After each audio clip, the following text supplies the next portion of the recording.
मुनीश्वरान् वन्दे जियाजैनं शासनम् अनादिनिधनं सुवन्त्यमनवद्यं यदपि च कुमरादिनादयन्तो मध्वजोपमं याति इति वन्दितपञ्चगुरु कृतमङ्गलसत्प्रियस्य पुनः नाम्ना पञ्चाध्यायी प्रतिजानिते चिकीर्षितं शास्त्रम् अत्रान्तरङ्गहेतु यद्यपि भावकवे विशुद्धतया हेतुस्तथापि हेतु साध्वी सर्वोपकारिणी बुद्धि।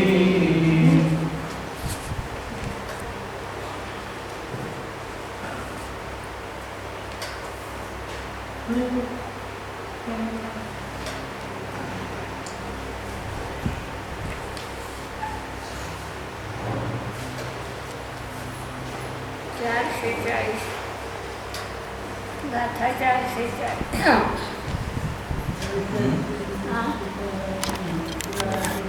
बरोबर आहे.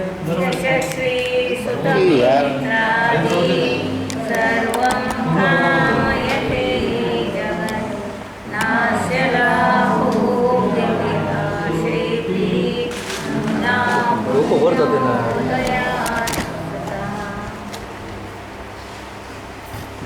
यश श्री सुत मित्रादि जगात सर्वं काम जगातले प्राणी मात्र यशाची इच्छा करतात, लक्ष्मीची इच्छा करतात, पुत्राची मित्राची इच्छा करतात. न अस्य लाभो म्हणून त्यांना त्याचा लाभ होतोच असं नाही. इच्छा तर करत आहेत सगळ्याची, पण अस्य लाभो अभिलाषे अपि अस्य लाभो न इच्छा असूनही त्याची प्राप्ती होईलच हा निर्णय. विना पुण्योदयात स्वतः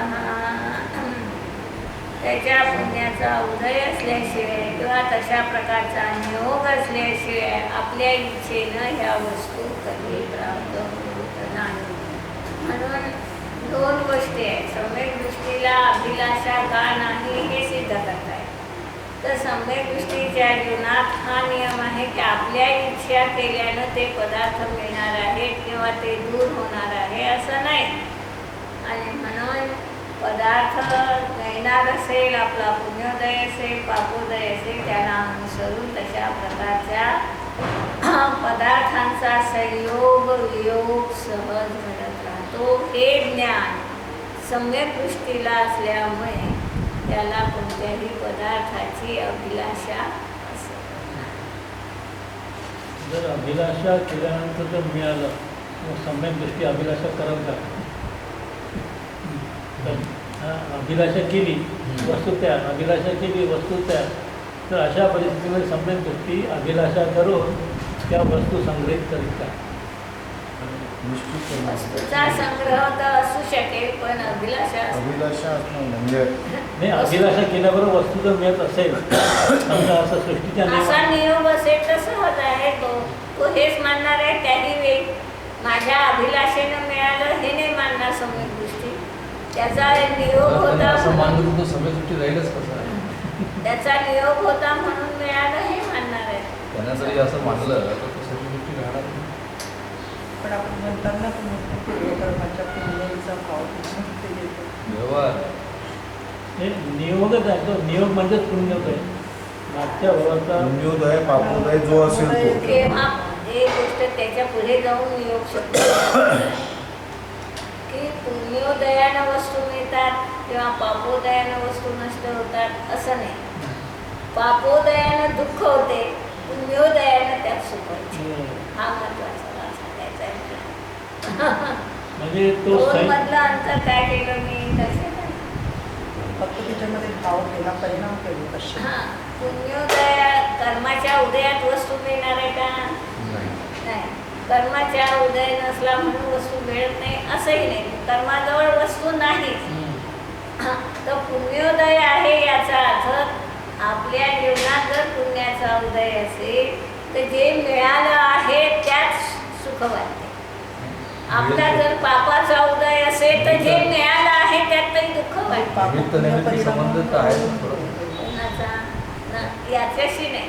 अशाशी पुण्याचा उदय त्या पुण्यकर्माचा उदय हा एक सुखामध्ये निमित्त राहील, भावामध्ये तुमच्या निमित्त राहील. पुण्यकर्माचा उदय, पापकर्माचा उदय हा काही वस्तू आणून देणार आहे असं नाही, वस्तू आणणं असं नाही, पण निमित्ताचं निमित्त होईल ना. हा. तर मग मी काय म्हणत आहे, भावामध्ये निमित्त हा. आहे. ती वस्तू मिळाली. आता एकच वस्तू आपल्याला कधी सुखद आहे आणि कधी दुःखद आहे. काय झालं, वस्तू तर मिळाली, तर जेव्हा ती दुःखद आहे तेव्हा तिथं पापाचा उदय आहे. जेव्हा ती सुखद वाटते तेव्हा तिथं पुण्याचा उदय आहे असं म्हटलं जातं. आपल्या घरातली एखादी व्यक्ती गेली असेल आणि कोण त्याच वेळी लॉटरीचं तिकीट लागलं असेल तर सुख होईल का दुःख होईल? काय दुःख होईल. तर हा महत्त्वाचा भाग लक्षात घ्यायचा आहे की वस्तूमुळे सुख दुःख आहे असं नाही. आपल्या कल्पनेत इष्टता आली तर सुखाचं अनुभव होते. आपल्या कल्पनेत अनिष्टतेची कल्पना आली तर दुःखाचं. त्यांचा प्रश्न असा आहे की पुण्याचा उदय असताना साधन सामग्री आपल्याला मिळते एखाद्या वेळेला. मिळालं तो सहज नियोग आहे. आपल्याला वाटते पुण्याच्या उदयानं मिळालं, पुण्याच्या उदयानं नाही मिळालं. तो आहे आपला आणि त्या वस्तूचा तसा नियोग आहे आणि म्हणून मिळालं. म्हणून काकतालीय न्याय म्हणतात ते. त्याला कोणता संबंध म्हणता येईल समजा?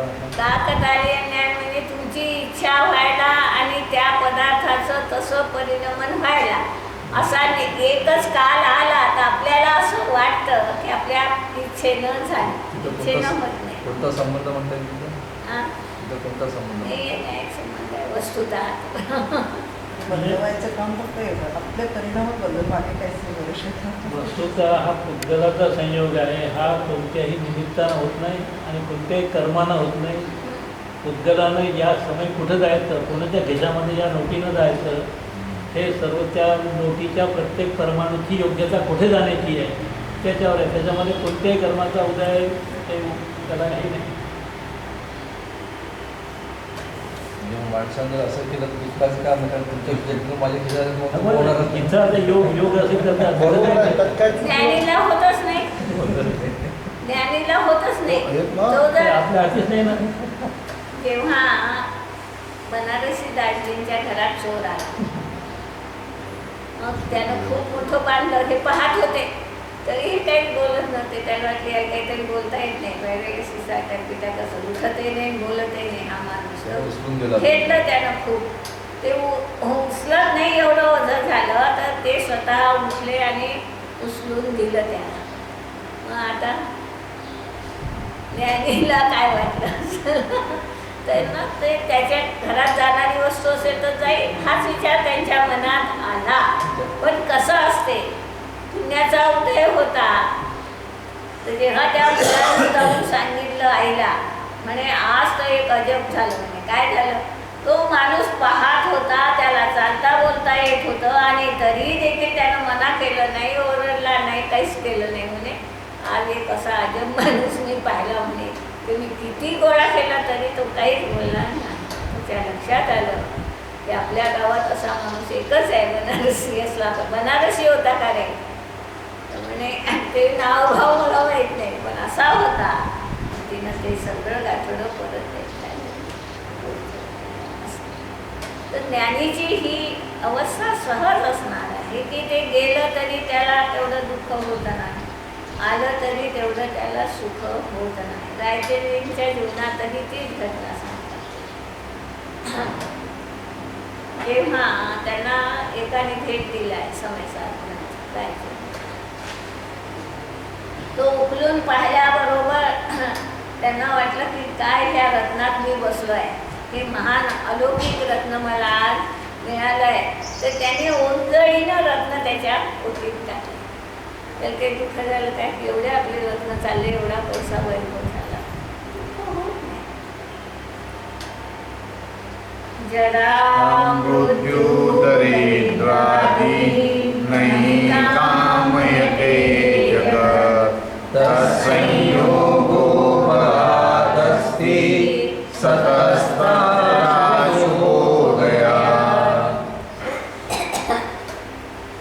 जरा मृत्यू दारिद्र्य जगत न काम येते याची इच्छा करते कोणी? मुख्य गोष्टींची इच्छा जगात कोणीही करत नाही, पण ते संयोग होतो का नाही त्याचा? म्हणतात इच्छा करत नाही तरी त्याचा संयोग झाल्याविना तर संयोगो बलात् असते. तो संयोग नियमाने असतोच. ज्याचा संयोग व्हायचा आहे, आपण कितीही आपण काय म्हणतो वरच्यावर दाखवा, अमुक करा, म्हणजे मग रोग वाढणार नाही, कॅन्सर होणार नाही, अमुक होणार नाही, तर म्हणतात तो संयोग त्याचा असेल तर तुम्हाला तशी कृती होईल आणि तो झाल्याशिवाय राहणार नाही, ते टाळता येणार नाही. स्वतः तत्र अशुभोदया का असं भरणार आहे? त्याच्या अशुभोदय आहे, त्याच्या पापकर्माचा उदय आहे, त्यामुळे त्याला दुःखरूप परिणाम झाल्याशिवाय राहणार नाही. सुखाची सामग्री ही दुःखाला कारण होणार आहे. अत्यंत भारी साडी नेसून आला गरमी होती. आणि ती जर कोणत कापली थोडीशी मंदिरात नाही, तर काय होईल? ते होते ती साडी दुःखाला कारण आहे. ती जी साडी नेसून येताना सुखाला कारण होती, ती साडी अर्ध्या घंटा दुःखाला कारण झाली. कशाला गरमी झाली की ते दुःखाला कारण होतं. हे हा भाग नक्की आहे की कोणत्या वस्तू उत्कट हे शेवटी आपल्या मान्यावर मान्यावर आहे. State of mind.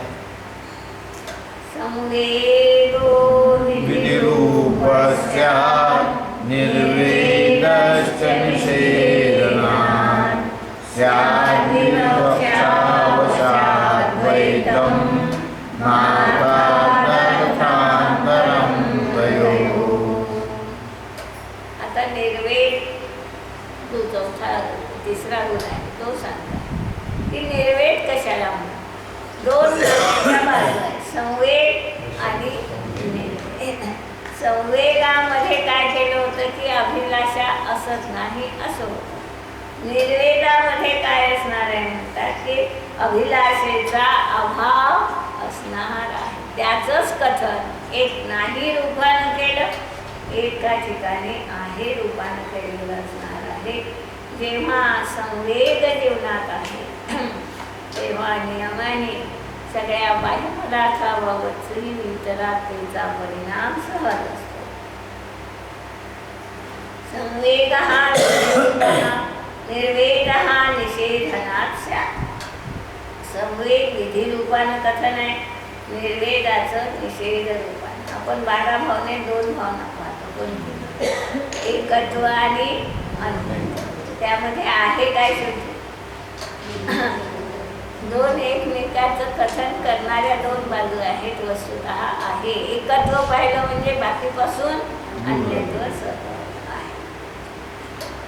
त्याग सर्वाभिलाषस्य निर्वेदो लक्षणास्पदा साम्येको धर्म साविलासो न धर्मवान्. निर्वेद म्हणजे अनुकंप आहे का? नाही. मग निर्वेद एक म्हणजे डबल 4 8 गुण जेव्हा करतात तेव्हा निर्वेद येणारच नाही. पहिले 4 गुण सांगितले आपल्याला, प्रशम संवेग अनुकंप असते, त्याचं स्पष्टीकरण करणारे 8 गुण सांगितल्या जातात. त्यातला हा निर्वेद गुण आहे. निषेध रूप होता है, मतलब संवेग विधि रूप होता है और निर्वेद निषेध रूप होता है. आता तिथं काय होतं? संवेगात अभिलाषाच नव्हती. संवेगात काय होतं? सर्व अभिलाषा हा ज्ञान हा तृप्तीपर्यय. सगळ्या प्रकारची अभिलाषा ही मिथ्यात्वाच्या उदयाची असल्यामुळे त्याला अभिलाषाच नाही. अभिलाषा नसणं हा संवेग झाला आणि अभिलाषेचा त्याग करणं हा निर्वेद झाला. म्हणजे अभिलाषेच्या विरोधी हां, आपलं संवेगाच्या ह्याच्यात संवेगाच्या विरोधी निर्वेद. सहनत अभिलाषा नाहीच आणि झालेल्या अभिलाषेचा त्याग करणं हा निर्वेद आहे. हां, दोन्ही समानाचे शब्द आहे. कोणते? एक दोन बाजू आहे, एकाच वस्तूच्या दोन बाजू आहेत. एकाच वस्तूच्या दोन बाजू. म्हणजे एकाच वेळेला ॲट ए टाइम अभिलाषा दोन विरुद्ध कशाला? सम्यक दृष्टीला अभिलाषा नाही, हे नक्की केलं. कुणाचं लक्षण झालं? हे संवेगाचं झालं. निर्वेदाचं लक्षण काय केलं त्याने? अभिलाषेचा त्याग. अभिलाषा नच होणं हा भाग संवेग झाला, आणि झालीच अभिलाषा तर त्या अभिलाषेचा त्याग करणं हा निर्वेद. सहा संवेगो अथवा धर्म साभिलाषो न धर्मवान. तो निर्वेश अथवा संवेगच धर्म आहे, अभिलाषो धर्मवान न. अभिलाषा सहित जो आहे तो धर्म होत नाही. एक तर अभिलाषा नसलीच पाहिजे किंवा असेल तर त्या अभिलाषेचा त्याग कधी होईल, इच्छा कधी नष्ट होईल, हा भाव जीवनात असेल तरच तो सम्यक दृष्टी राहू शकतो, नाही तर नाही. नापि धर्म क्रिया मात्र मिथ्या दृष्टेरिहाता नित्यं रागादि सद्भावात् प्रत्युषा धर्मैव सा. क्रिया मात्र धर्म हा नव. केवळ धर्माच्या क्रिया, नुसत्या क्रिया म्हणजे बाकीच्या क्रिया नाही, ज्या काही धर्माच्या क्रिया आहेत त्या धर्माच्या क्रिया आहेत. दर्शन म्हणता मंदिरात आल्या, त्याचा भाव जोपर्यंत नाही तोपर्यंत ते दर्शनम काय आहे? शब्द शब्द आहे. बस इथं वचन कायची क्रिया झाली, म्हणतात त्याचा भाव जोपर्यंत नाही तोपर्यंत दर्शन नाही. हे कधी लक्षात घे. कधीतरी विचार करतो का आपण दर्शनम म्हणताना त्यातल्या दोन शब्दाचा भाव तरी आपल्या जीवनात आला आहे का नाही, हा विचार जर आपण करत नसू तर ती क्रिया मात्र म्हणतात. मग मंदिरात आलो, दर्शन केलं, फेऱ्या मारल्या, तर हा धर्म झाला का नाही झाला? क्रिया मात्र धर्म न. केवळ क्रिया हा धर्म नाही. मिथ्या दृष्टे ही हा तथा. ही क्रिया तर मिथ्या दृष्टीच्या दिसणार आहे. नित्यम रागादि सद्भावात. मिथ्या दृष्टीच्या जीवनात नेहमीच रागाधिकांचा सद्भाव आहे. मिथ्या दृष्टीच्या जीवनात कोणता राग संपला असेल? एकही राग संपला असणार नाही. अनंतानुबंधी देखील संपत नाही. त्यामुळे सगळे राग आहेत. जिथं अनंतानुबंधी आहे तिथं बाकी सगळे राग आहेत. आणि राग जिथं आहे तिथं क्रोध मान माया आहे.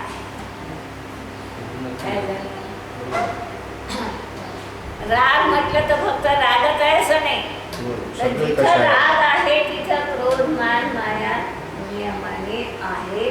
आणि म्हणून म्हणतात नित्यम रागादि सद्भावात. मिथ्या दृष्टीच्या जीवनात सदाच रागादिकांचा सद्भाव आहे, आणि तो सगळ्या प्रकारच्या रागादिकाचा आहे. मी पुन्हा थोडं खुलासा का करते ते लक्षात घ्या. रागादिकाचा सद्भाव सम्यक दृष्टीलाही राहील अनंतानुबंधी सोडून, परंतु मिथ्या दृष्टीच्या जीवनात जो रागादिकांचा सद्भाव आहे तो कसा आहे? अनंतानुबंधी सहित तर आहेच आहे, आणि त्यातही त्या सगळ्या रागादिकांमध्ये आपलेपणाचा भाव असणारा असा रागादिकाचा सद्भाव. आणि प्रत्युत धर्म हा एव गावली नाही. ती धर्माची क्रिया ही काय झाली? अधर्म होणार आहे. किंवा काय त्याच्यापेक्षा तरी बरं मंदिरात जातच नाही. नाही जात त्याच्यापेक्षा गेला, काही म्हटलं नाही म्हटलं, काही भाव केला तर बरा का नाही म्हणतात तो धर्म होणार नाही. ते ठीक आहे, व्यवहारानं तुम्ही म्हणत असाल गेला तर, परंतु जेव्हा त्याला समज आली आहे, छोटा बालक असेल तर ठीक आहे ती ही गोष्ट, परंतु जेव्हा समज आली आहे तेव्हा त्याला त्याचं ज्ञान करून देऊन त्याचा अर्थ समजून सांगून भाव करणं हे महत्त्वाचं काम आपल्याला असणार. म्हणून 6 अधर्म हा एव का ठेवला, तो अधर्मच आहे. नित्यं वारी पुत्रृष्टी स्यात् न स्यात् क्वचित् राघवः अस्तरागोऽस्ति सदृष्टिर्नित्यं वा स्यात् न राघवः. कुदृष्टी नित्यं रागी स्यात्, मिथ्या दृष्टी नेहमीच कषायवान असणार आहे. कोणता न कोणता कषाय त्याच्या जीवनात नियमाने असणार आहे. क्वचित रागवान अरागवान न स्यात्, अनित्तो क्वचित आहे ना, अनित्तो पूर्ण असल्यामुळे, तर क्वचित अरागवान न स्यात्, तो चुकूनही अरागवान होत नाही. अस्तरागोष्टी सदृष्टी, सम्यक दृष्टीच्या जीवनात नित्यम राग हा अस्तम नष्ट झालेला असे. आता इथं शंका आहे. सम्यक दृष्टीच्या जीवनात राग नष्ट झालेला असे. राग काय म्हणून रागामध्ये त्याचं राग नष्ट झाला असेल तर अनंतानुबंधी जनित राग नष्ट झाला आणि बाकीचा रागाचं स्वामित्व घेत नाही म्हणून नष्ट झाला. एवढं वाक्य महत्वाचं लक्षात घ्या. काय बोलले मी नाही काय बोलली. सगळ्या गोष्टी रागही असला तरी राग असला तरी त्यांचा प्रतिपूर्वक राग नसतो किंवा स्वामित्वाच्या अपेक्षेने.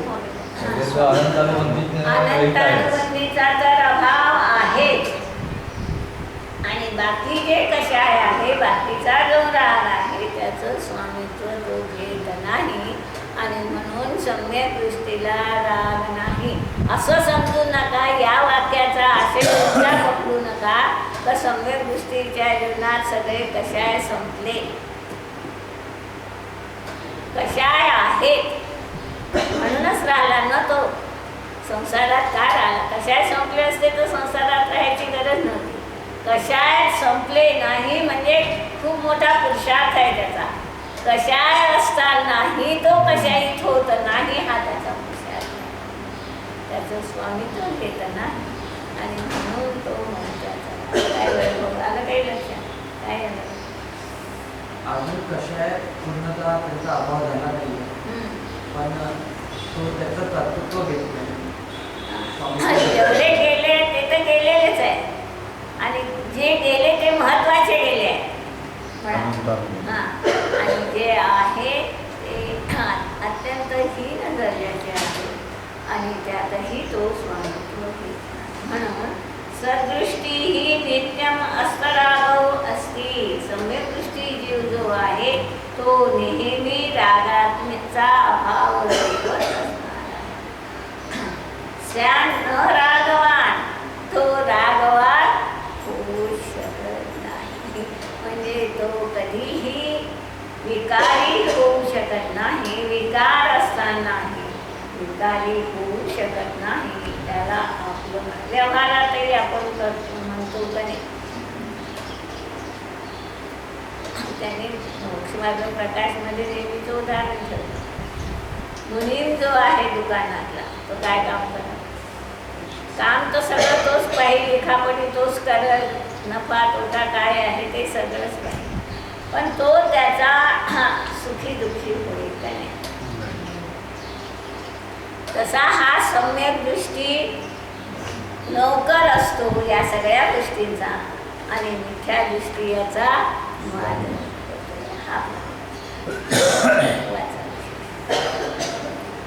संसार और संसार के कारणों से विरुद्धता तब होती है जब इनके विपक्षभूत साधनों में इस जीव का अनुराग होता है. यही कारण है कि प्रकृति में संवेग का अर्थ धर्म और धर्म के फल में परम उत्साह का होना तथा धर्म वाले और 5 परमेष्ठियों में प्रीति का होना बताया गया है. हे एक वाक्य थोडं लक्षात घ्या, म्हणजे संवेगाचं खरं स्वरूप लक्षात येईल यांच्या दृष्टीत. काय झालं थोडं लक्षात घे. वाक्य नाही का तुझ्या पुस्तकात? नाही आहे का? पुस्तकात पण तेच आहे काय वाक्य थोडं मोलाचं आहे. काय सांगितलं त्यांनी? संवेग का अर्थ धर्म, धर्म के फल में उत्साह होना. हां बरोबर. हे लक्षात ठेवा. संवेगाची व्याख्या आपण नेहमी भीती जी करतो ती न करता यांनी विशिष्ट व्याख्या केली. काय केली? धर्म आणि धर्माच्या फलात उत्साह असणं. आपण मरगळलेलं राहतो ते न राहता ज्याला जो सम्यक दृष्टी असेल धर्म करताना किंवा धर्माच्या फलात त्याला उत्साह राहील. पंचपरमेष्ठीच्या आराधनेचा रागही त्याच्या जीवनात राहणं हा संवेगाची परिभाषा आहे. म्हणजे व्यवहार धर्म. हां हां व्यवहार धर्म.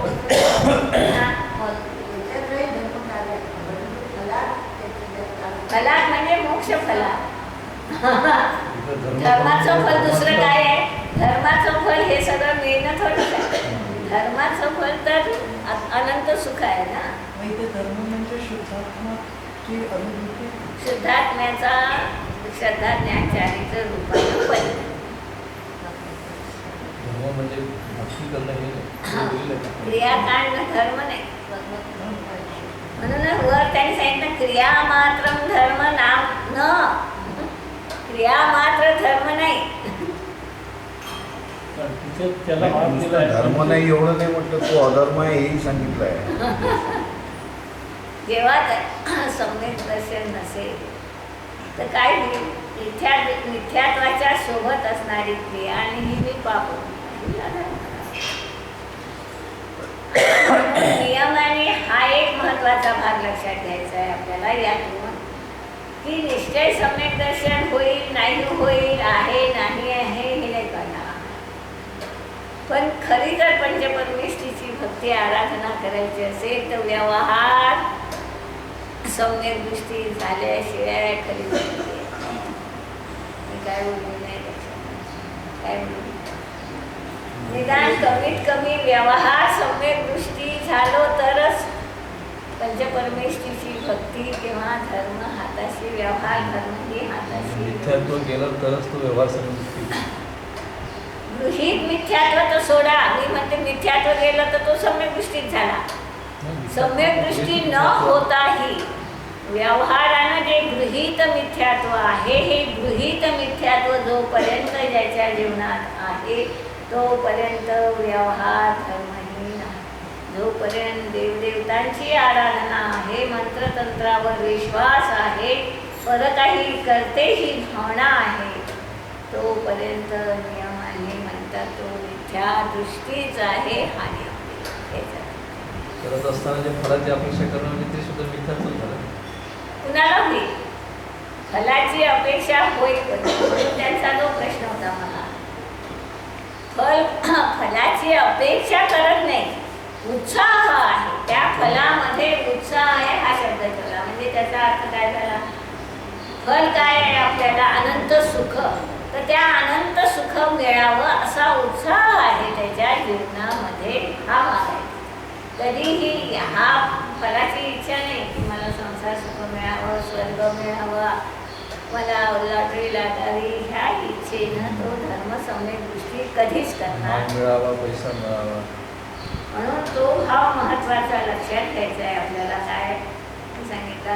व्यवहारानं तरी सम्यक दृष्टी बनावं लागेल तरच व्यवहार धर्मही म्हणता येईल. संसारी जीव का यही तो प्रयत्न है कि मैं स्वतंत्र हो जाऊं, किंतु हे उसका तर सगळ्यांची इच्छा आहे. प्रत्येकाला आपण स्वतंत्र व्हावं, स्वाधीन व्हावं हे कोणाला वाटत नाही. छोट्या बालकालाही ही गोष्ट वाटते. तर आपल्यासारख्यांना तर वाटतच आहे. मिथ्या दर्शन नाही वाटत ना. किंतु त्या उसका दृष्टीलाही वाटते पण त्याच्या स्वतंत्र होण्याचा मार्ग वेगळा मार्ग समजतो. नाही त्याचं म्हणजे मान्यताच आई बाबातून वेगळं होऊ इच्छितात, स्वतंत्रता इच्छित नाही का? ते इच्छितात. मान्यताच वेगळ्या आहेत. बस. किंतु उसका प्रयत्न अज्ञान रूप होने से यह जीव स्वतंत्र नहीं हो पाता है. वस्तुतः इसे धर्म क्या है और धर्म का फल क्या है इसका हो इसका ही पता नाही हाँ, आहे इसका त्याला ही- त्याचाच पत्ता नाही म्हणजे ते ज्ञान जर त्याला नाही तर काय होईल? अधिकतर सभी मनुष्य क्रियाकांड को ही धर्म समझते हैं। वास्तव में जो मुक्ति मार्ग के पथिक है उन्हें संसार और संसार के कारणों की अभिलाषा का तो त्याग होना ही चाहिए। साथ ही साथ मुक्ति की भी अभिलाषा नहीं होनी चाहिए, क्योंकि अभिलाषा मात्र हेय है। वाक्य बोलाच आहे हा? हाँ? त्या पुस्तकात नाही. नहीं। काय आहे तुमच्या पुस्तकाचं काय? कोई क्षुद्र जल का त्याग करता फिरता है तो कोई गेहूं चावल के शोधन में अपना समय लगाता है। आरंभ से साधु को दूर रहना चाहिए, पर पूजा व मंदिर आदि के निर्माण में वे जितना हिस्सा बताते हैं आत्मचिंतन में कठिनाई से उनका उतना ध्यान जाता नहीं। ध्यान जाता हो ये धर्म पक्ष कोणाचं आहे ते? कोणाचं आहे पुस्तक? तुझ्या जवळचं पुस्तक कोणाचं आहे? तुमचे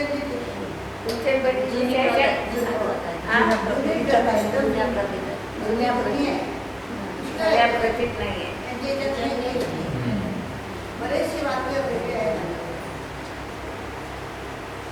त्यांनी बदल केला असेल तेव्हा त्यांच्या मेहनतीत बदल आला तेव्हा ते वाक्य टाळले. तर तुझं वाक्य थोडं मोठ्यानं वाचावी पडेल म्हणजे काय बदल काय? आहे हे ते दिसतं.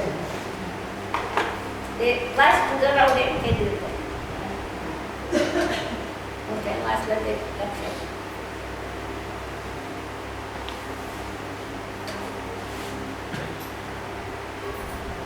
वस्तुतः इसे धर्म क्या है और धर्म का फल क्या है इसका ही पता नहीं है। अधिकतर सभी लोग क्रियाकांड को धर्म समझते हैं। कोई शूद्र जल का त्याग करता फिरता है तो कोई गेहूं और चावल के शोधन में अपना समय लगाता है। आरंभ से साधु को दूर रहना चाहिए, पर पूजा व मंदिर आदि के निर्माण में वे जितना हिस्सा बटाते हैं आत्मचिंतन में कठिनाई से उनका उतना ध्यान जाता हो। ये धर्म पक्ष के लोग हैं, इन्हें सहायता करो। ये उस पक्ष के नहीं है, इन्हें एक कोड़ी भी नहीं देना चाहिए। ऐसा उपदेश करना तो साधुओं का रोज का काम है। बहुत बढ़िया. यदि किसी ने उन्हें नमस्कार नहीं कर पाया तो आग बबूला हो जाते हैं। खान पान में जितना अधिक धर्म मान लिया है आत्म संशोधन उसका शतांश भी ध्यान नहीं जाता है। इसका परिणाम यह हुआ कि लोगों का ध्यान जिस ओर जाना चाहिए था उस ओर रंच मात्र भी नहीं जाता है। ये विषय और कषाय के त्याग की ओर जरा भी ध्यान नहीं देते हैं, केवल बाह्य प्रवृत्ति में जुटे रहते हैं। फिर उनके आत्मधर्म में रुचि कैसे हो सकती है और भोगाभिलाषा की भावना भी कैसे लुप्त हो सकती है। भोग एक प्रकार का थोड़ी ही है। चालू भोगोपभोग का त्याग कर देने पर भी उसकी अभिलाषा अन्य प्रकार से प्रस्फुटित होती रहती है। कोई यश की अभिलाषा किए डोलता है तो कोई देशाटन में आनंद मानता है। कोई सीधी शरीर पुष्टि की बातें करते हुए भी पाया जाता है। केवल सुबह शाम जाप कर ली, फिर आवश्यक क्रियाओं की ओर ध्यान देने की आवश्यकता ही नहीं समझते। दोपहर की सामायिक में निद्रा न आवे तो गनीमत समझिए। यह वर्तमानकालीन साधुओं की स्थिति है। गृहस्थ भी इनका अंधासुरण करते हैं। महत्व शब्द है अंधासुरण। मुलीच्या बाबतचं असल्यामुळे आता ते काढून घातलं. तर मुलीच्या हे 1986च्या प्रतीमध्ये काढलेलं आहे. म्हणजे पंडितजीच्या मुलीच्या मृत्यूनंतर जीवनातही कशी अभिलाषा राहते हे दाखवल्यामुळे त्या विवादाचा प्रश्न होतो आणि म्हणून ते पुढच्या प्रतीमध्ये त्यांनी जो काढून आलोचक है वे भी इससे दर्जे कहे हैं। इससे जो हानि हो रही है वह वचनातीत है। आवश्यकता थी जीवन संशोधन की, लौकिक पर उसका सर्वथा अभाव दिखाई देता है। सारांश काय आहे एवढ्या साऱ्या कथनाचा की क्रियाकांडाच्या याच्यातच त्यांनी दोन्हींनीही धर्म मांडला. हे सोडलं मी, ते सोडलं, उपवास केला, अमुक केलं, तेवढ्यातच त्यांचा धर्म सीमित झाला. त्याच्या पाठीमागे जो भाव, जे वैराग्याची परिणती व्हायला पाहिजे हे दाखवायचं होतं त्यांना. म्हणून उत्साह, मिथ्या दृष्टीचा उत्साह कुठं राहिला? सरळ काय स्पष्ट करायचं आहे की कोणत्याही क्रियाकांडामध्ये. मिथ्या दृष्टीचा, तो श्रावक असो तर तो मुनी असो, कोणीही जरी असेल तर त्या मिथ्या दृष्टीचा उत्साह क्रियाकांडात राहिला आणि सम्यक दृष्टीचा उत्साह आपल्या धर्म भावनेत राहिला. हा फरक आहे. वास्तव में जो मुक्ति मार्ग के प्रतीक है उन्हें संसार और संसार के कारणों की अभिलाषा का तो त्याग होना ही चाहिए, साथ ही साथ मुक्ति की भी अभिलाषा नहीं होनी चाहिए। हे वाक्य मोलाचं आहे. संसार आणि संसाराच्या कारणाची अभिलाषा तर असणार नाही. नाही, पण मुक्तीचीही अभिलाषा असणार नाही. का नाही असणार? अभिलाषा हे है हा, तर तो हे जाणणार आहे, माझ्या अभिलाषेनं मुक्ती मिळणार आहे. मुक्ती अभिलाषेच्या अभावात मिळणार आहे की अभिलाषेनं मुक्ती मिळणार? थोडा विचार अभिलाषेच्या करा. अभावात. मुक्तीची इच्छा हा देखील मुक्ती देईल का नाही? नाही ते. मुक्तीच्या इच्छेचाही अभाव मुक्तीचं कारण आहे हे तो जाणतो आणि म्हणून मोक्षाची ही इच्छा त्याच्या जीवनात असत नाही. क्योंकि अभिलाषा मात्र हे है, यह जब तक रहती है तब तक यह सच्ची स्वतंत्रता नहीं प्राप्त कर सकता। यही कारण है कि संवेग गुण में इसके त्याग पर अधिक जोर दिया है। इस गुण के हो जाने पर परम उपेक्षा भाव जागृत होता है, जो जीवन में समता तत्व की प्रस्तावना करता है। राग के साथ तो इस गुण का विरोध ही समझिए। माना कि सम्यक दृष्टि के राग उपेक्षा भाव भाव देखा जागृत जाता होता है। है म्हणजे काय कळालं? उपेक्षा भाव जागृत होता आहे म्हणजे काय कळालं? मोहम्मद को नहीं उपेक्षा भाव जागृत होतो म्हणजे ज्याला आपण म्हणणार आहोत समदृष्टी, त्याला कोणत्या बाबतची इष्टानिष्ट भावना त्याच्या जीवनात येत नाही. म्हणून इस गुण के हो जाने पर, कोणता गुण झाला असताना? संवेग गुण झाला असताना किंवा निर्वेग गुण झाला असताना त्याच्या जीवनात परम उपेक्षा भाव येतो. आणि उपेक्षा भावाला तर आपोआपच साम्य भाव येणार आहे. जर सगळ्या जीवांच्या बाबत आपल्याला रागद्वेष आले नाही तर होईल काय? साम्य भाव नियमाने येईल. माना कि सम्यक दृष्टि के राग भाव देखा जाता है, पर वह उसे उपादेय नहीं मानता और उसके होने पर अपनी हानि समझता बस है। एवढं महत्वाचं आहे की सम्यक दृष्टीच्या जीवनात राग दिसून येणार आहे, कदाचित एखाद्या वेळी आपल्यापेक्षाही अधिकही दिसून येणार आहे, परंतु तो त्याला उपादेय मानत नाही. उलट जो राग माझ्या जीवनात आहे, फरक कुठं पडला? आपल्या जीवनात राग आला तर आम्हाला त्याच्याबाबत उपादेयता आली, आणि त्याच्या जीवनात जो हीन राग आला त्याच्याबाबतही त्याच्या जीवनात हानी आणि आपला घातक आहे हा. इसी से वह राग करते हुए भी राग रहित माना गया है।